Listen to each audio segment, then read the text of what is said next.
अब बात करते हैं हम नेक्स्ट अपने कोलॉइडल सॉल्यूशंस की। तो नेक्स्ट है हमारा कोलॉइडल सॉल्यूशन या कोलॉइडल विलयन। अब कोलॉइड के कण विलयन में समान रूप से फैले होते हैं। मिश्रण समांगी प्रतीत होता है पर वास्तविकता में विषमांगी है। तो ये मिक्सचर जो है कोलॉइडल सॉल्यूशन का, ये हमको होमोजीनस दिखाई देगा, लेकिन ये होता हेट्रोजेनस है। ठीक है, it appears to be homogeneous but it is actually heterogeneous. जैसे एग्जाम्पल हम लेंगे दूध या साबुन का पानी, ये हमें एक जैसा दिखाई देगा, लेकिन अगर इन पार्टिकल्स को ठीक से माइक्रोस्कोप वगैरह में देखा जाए तो ये डिफरेंट डिफरेंट नज़र आते हैं। तो ये क्या है, हमारा एक तरह का हेट्रोजेनस मिक्सचर। अब कोलॉइड के जो कण होते हैं वो पूरे विलयन में एक समान फैले हुए होते हैं, यानी कि ऐसा नहीं है हमें कहीं ज़्यादा कहीं कम देखने को मिलेगा, पूरा एक तरह का समांगी, इसीलिए हमें अप्रतीत होता है क्योंकि वो होमोजेनस दिखाई देगा, क्योंकि कण समान रूप से फैले हुए, लेकिन होता हेट्रोजेनस है। प्रॉपर्टीज़ अगर हम इसकी देखें तो ये क्या है, एक्चुअल में क्या है, एक विषमांगी मिश्रण ही है।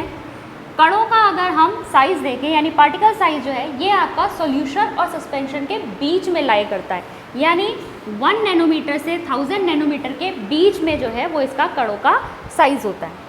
और इतने जो बड़े पार्टिकल्स हैं ये आंखों से देखे नहीं जा सकते। हमने सस्पेंशन में देखा था क्योंकि वो 1000 नैनोमीटर से भी बड़े होते हैं, इसलिए वो हम नेकेड आई से देख पाते हैं, लेकिन ये साइज़ के पार्टिकल्स हमें नेकेड आई से दिखाई नहीं देंगे। फिर ये स्थायी है, ठीक है, जैसे दूध हुआ, सोप सॉल्यूशन हुआ, ये सब स्थायी है। अगर आप इसे रख दें तो वो कुछ सेपरेट थोड़ा ना होते, तो ये स्थायी है। फिर है फिफ्थ, छानने की विधि द्वारा पृथक नहीं किया जा सकता। अगर दूध को मैं उसके पार्टिकल्स में सेपरेट करने की कोशिश करूँ, उसमें डिफरेंट टाइप के जो पार्टिकल्स हैं, तो मैं फिल्ट्रेशन के थ्रू इसे नहीं कर सकती। अगर मैं फिल्टर पेपर के थ्रू इसे पास करूँगी तो सारा का सारा सोल्यूशन मुझे नीचे मिल जाएगा, उसमें कुछ भी हमें फिल्टर पेपर में अलग से नहीं मिलेगा। फिर है सिक्स्थ, टिंडल प्रभाव दिखाता है। ये जो पार्टिकल साइज़ है ये इतना इनफ है कि इस पर अगर प्रकाश की किरणें पड़े तो ये उनको फैलाने की कैपेबिलिटी रखता है, तो इसीलिए ये टिंडल इफेक्ट शो करेगा। अब देखिए, जिस तरह से हमने सॉल्यूशन की बात करी थी कि वो सॉल्यूट और सॉल्वेंट से मिलकर बना होता है, इसी प्रकार से कोलॉइडल सॉल्यूशन भी 2 पार्ट से मिलकर बना होता है। पहला है आपका परिक्षिप्त प्रावस्था यानी डिस्पर्स्ड फेस, और दूसरा है परिक्षेपण माध्यम यानी डिस्पर्सिंग मीडियम। और अगर हम इसे समझना चाहें कि ये किस तरीके के पार्टिकल्स हैं या किस तरीके से हमने इसे डिवाइड किया है, तो डिस्पर्स फेज जो है ये आपका सॉल्यूट लाइक पार्टिकल्स हैं। ठीक है, सॉल्यूशन में हमने क्या कहा था, सॉल्यूट जो होता है क्या है, जो कम मात्रा में उपस्थित होता है सॉल्यूशन में, वो होता है सॉल्यूट। तो डिस्पर्स फेज भी हमारा सॉल्यूट लाइक ही पार्टिकल्स हैं, यानी सॉल्यूट लाइक है वो। और परिक्षेपण माध्यम यानी डिस्पर्सिंग मीडियम की अगर हम बात करें तो ये क्या है, ये सॉल्वेंट लाइक है। ठीक है, सॉल्वेंट के बारे में हमने क्या पढ़ा था कि ये क्या है, अधिक मात्रा में उपस्थित होता है किसी भी विलयन में। तो जो सॉल्वेंट टाइप का है वो क्या है, हमारा डिस्पर्सिंग मीडियम। अब ये डिस्पर्स फेज और डिस्पर्सिंग मीडियम के आधार पर जो हमारे कोलॉइड्स होते हैं अलग अलग हिसाब से वर्गीकृत किए हुए हैं। तो एक बार हम उस टेबल को देख लेते हैं। तो डिस्पर्स फेज और डिस्पर्शन मीडियम के आधार पर आपके जो क्लासीफाई किए गए हैं कोलॉइड्स, उनके बारे में बात करते हैं। यहाँ पर से आपका क्वेश्चन बन सकता है, आपको एक कोलॉइड का टाइप दे देंगे और फिर पूछ सकते हैं डिस्पर्स फेज या डिस्पर्शन मीडियम क्या होगा, या फिर ऐसा भी हो सकता है कि आपसे कोई उदाहरण दे के पूछ ले। ठीक है, उदाहरण दे दे, आपको पता होना चाहिए कि वो किसका उदाहरण है, कौन से टाइप का कोलॉइड है।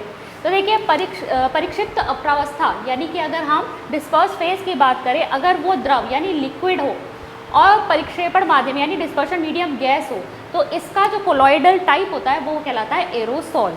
ठीक है, और इसमें एग्जाम्पल्स आ जाते हैं कोहरा, बादल, कुहासा, ये सारे इसके एग्जाम्पल्स होंगे। सेकंड देखिए, अगर हमारी डिस्पर्स फेज सॉलिड है यानी ठोस है और मीडियम जो है वो गैस है, तो इसे भी एरोसॉल कहेंगे, लेकिन यहाँ पे हमारे एग्जाम्पल क्या आएंगे, धुआं और जो आपका व्हीकल एग्जॉस्ट होता है, यानी जो आपके जो वाहन चलते हैं उसमें से जो धुआं निकलता है वो। फिर आएगा आपका, अगर गैस जो है वो आपकी डिस्पर्स फेज है और द्रव लिक्विड जो है वो डिस्पर्शन मीडियम है, तो इसे कहलाएगा फोम। ठीक है, कोलॉइडल टाइप फोम आ जाएगा और इसमें एग्जाम्पल आएगा शेविंग क्रीम। फिर नेक्स्ट है, अगर आपका डिस्पर्स फेज भी लिक्विड है और डिस्पर्शन मीडियम भी लिक्विड है, तो इसको हम कहते हैं इमल्शन, और इमल्शन के एग्जाम्पल हैं दूध और फेस क्रीम। फिर आएगा आपका, अगर हमारा डिस्पर्स फेज ठोस यानी सॉलिड है और यहाँ पर मीडियम लिक्विड है, तो इसे आप कहेंगे सॉल, और इसमें एग्जाम्पल आ जाता है मैग्नीशिया मिल्क, जिसे मिल्क ऑफ मैग्नीशिया कहा जाता है, और कीचड़। फिर नेक्स्ट है आपका, अगर आपकी फेज जो है डिस्पर्स फेज गैस है और डिस्पर्शन मीडियम सॉलिड है तो इसे आप कहेंगे फिर से फोम। इसमें एग्जाम्पल आएंगे फोम, रबर, स्पंज, प्यूमिस, ये सब इसके एग्जाम्पल्स हो जाएंगे। फिर आएगा आपका नेक्स्ट द्रव यानी लिक्विड, और अगर मीडियम आपका सॉलिड है तो ये कहलाएगा जेल, ठीक है। और जेली आती है जो, और पनीर, मक्खन, ये सब इसके उदाहरण हो जाएंगे। फिर लास्ट है आपका, अगर आपकी डिस्पर्स फेज सॉलिड है और डिस्पर्शन मीडियम भी सॉलिड है तो इसे आप कहते हैं सॉलिड सॉल, ठीक है, ठोस सॉल। और इसमें आपके रंगीन रत्न पत्थर आ जाते हैं, दूधिया कांच आ जाता है जिसमें थोड़ी मिक्सिंग होती है, ठीक है।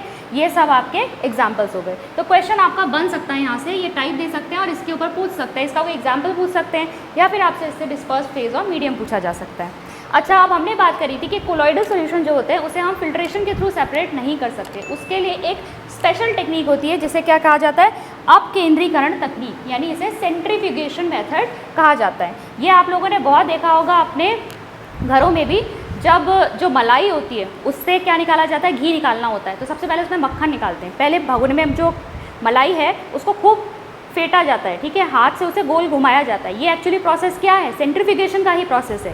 जब हाथ से उसे बहुत तेज़ से घुमाते हैं तो उसमें से जो सॉलिड पार्टिकल्स होते हैं, यानी कि जो मक्खन होता है वो अलग हो जाता है और पीछे केवल वो पानी उसका रह जाता है, जिसे मट्ठा वगैरह भी बोल देते हैं, ठीक है। ऐसे ही आपका वॉशिंग मशीन में भी जो प्रोसेस चलता है वो भी सेंट्रीफ्यूगेशन का ही है। जब कपड़े सुखाते हैं तो वो तेज़ घूमती है, तभी आपने देखा होगा वो बिल्कुल साइडों पर कपड़े लग जाते हैं।